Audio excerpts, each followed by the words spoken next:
Hi students, welcome to the video lectures of software engineering. So today we are going to discuss about the assessing the alternative architectural designs. Okay, so assessing the alternative architectural designs. So assessing alternative architectural designs refers to the process of evaluating multiple possible system architectures to determine which best meets the system's requirements. So when I say system requirements, it's both functional and non-functional. So when designing software architecture, it's important to consider different architectural designs and evaluate which one best suits the system requirements. Okay, so when designing the software architecture, so it's important to consider which one will best suit for the given system requirements. That is assessing the alternative architectural designs. So design will result in a number of architectural alternatives. So that are assessed to determine which is the most appropriate for the problem to be solved. Okay. Then factors to evaluate. So what are the factors that are that evaluate this assessing the alternative designs? So first one is scalability. Second is maintainability. Third is performance. Fourth is security. So what is scalability? So when there is an increase in the load, okay, or the system grows up, so whether this can handle or not. Okay, so can the system handle the increasing load or the usage, okay, or the number of people who is using is grown up. Okay, that is scalability. Then it's maintainability, where maintainability is the architecture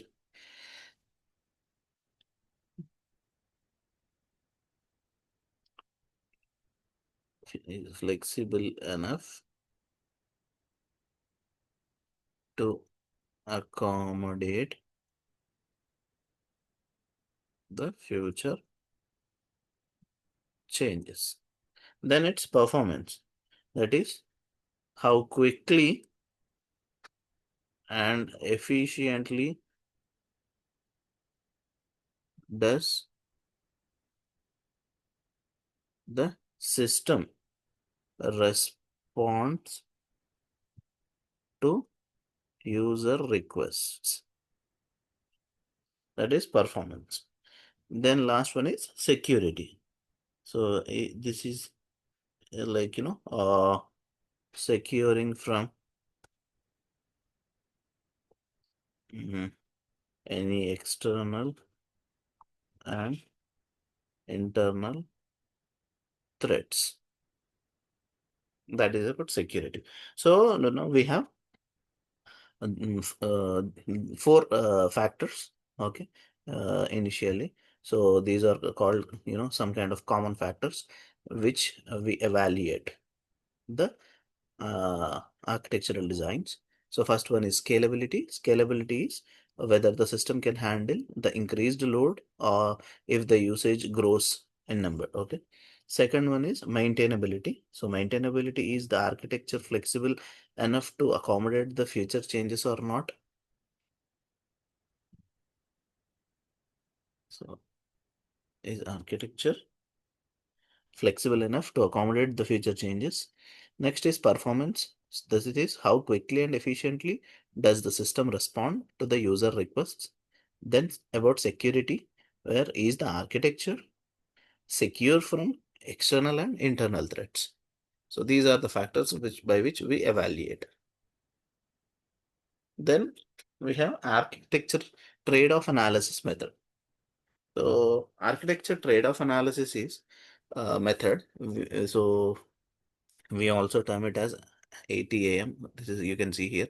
So the Software Engineering Institute, SEI, has developed an architecture trade-off analysis method, ATAM, that establishes an iterative evaluation process for software architectures.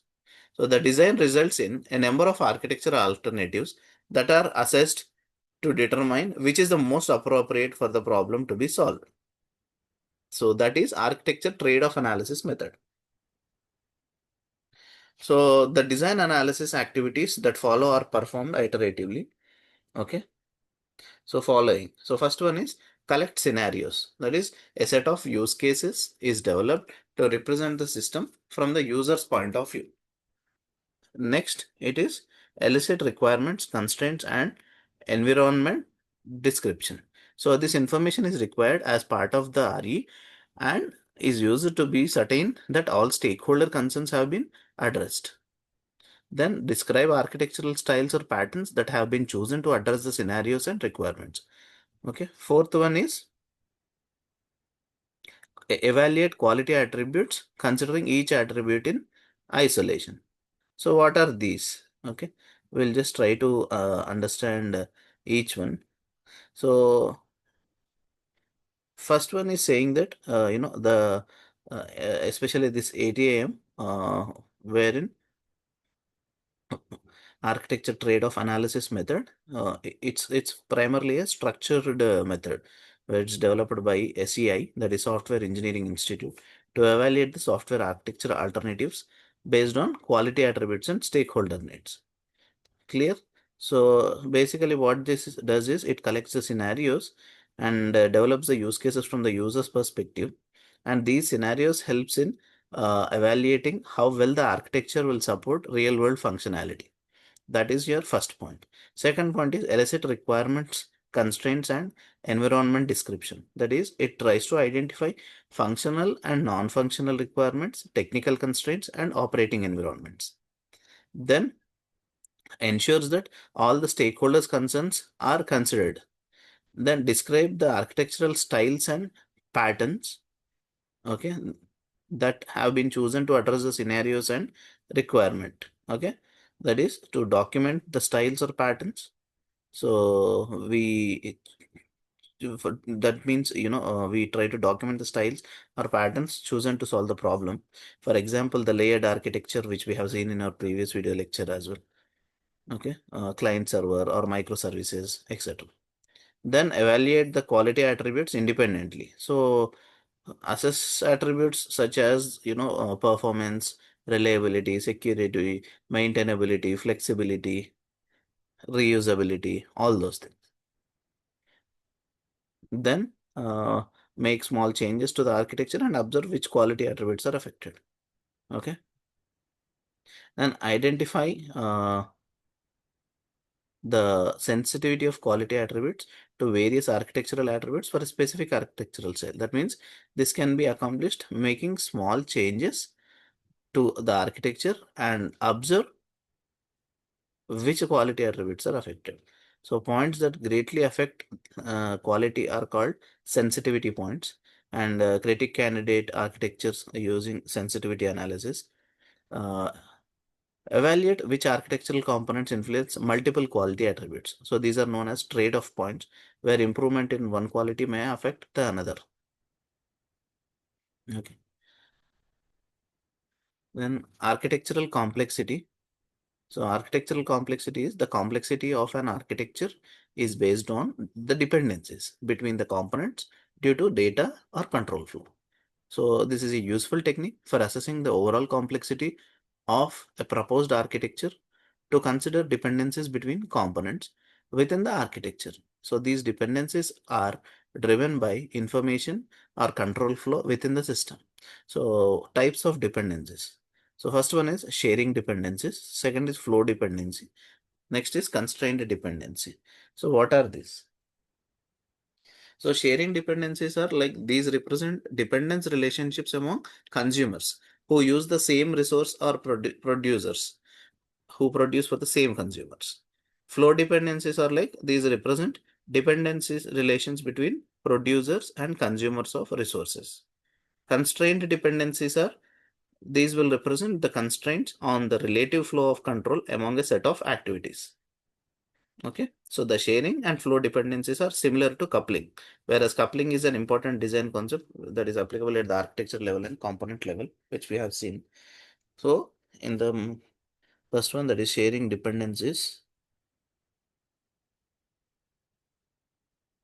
Here,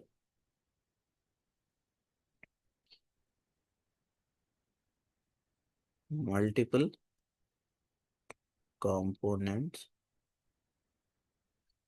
use the same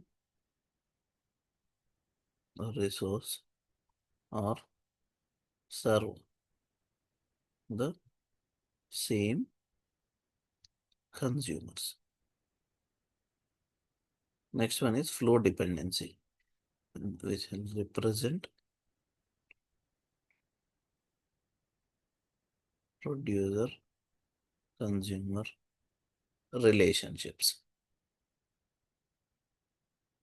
Next is constraint dependency, where this will control how and when activities can or must occur in specific order. Next, architectural description languages, that is ADL. So here you can see it is mentioned ADL provides a semantics and syntax for describing software architecture. ADL should provide the designer with the ability to decompose architecture components and compose individual components into larger architectural blocks and represent interfaces between components. So once descriptive language-based techniques for architecture design have been established, it is more likely that effective assessment methods for architectures will be established as the design evolves, which means so generally these ADLs, that is architectural description languages, are formal languages which are used to describe the architecture of a system. Okay, let me write here. This ADL are formal languages used to describe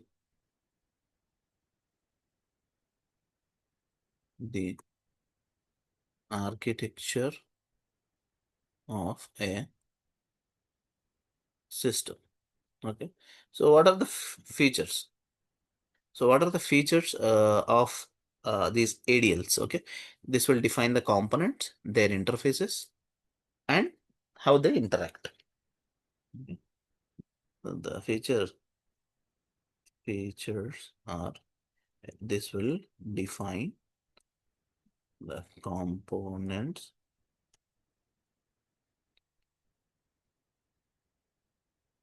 their interfaces, and how they interact. Okay, so support composition and decomposition of architectural blocks, and they also provide the syntax and semantics to support the architecture modeling and early validation. So these ADLs, that is architectural description languages, make these architectural models very precise and reusable, which will enable better analysis and future assessment. Okay, that is all about architectural description languages. Thank you, students.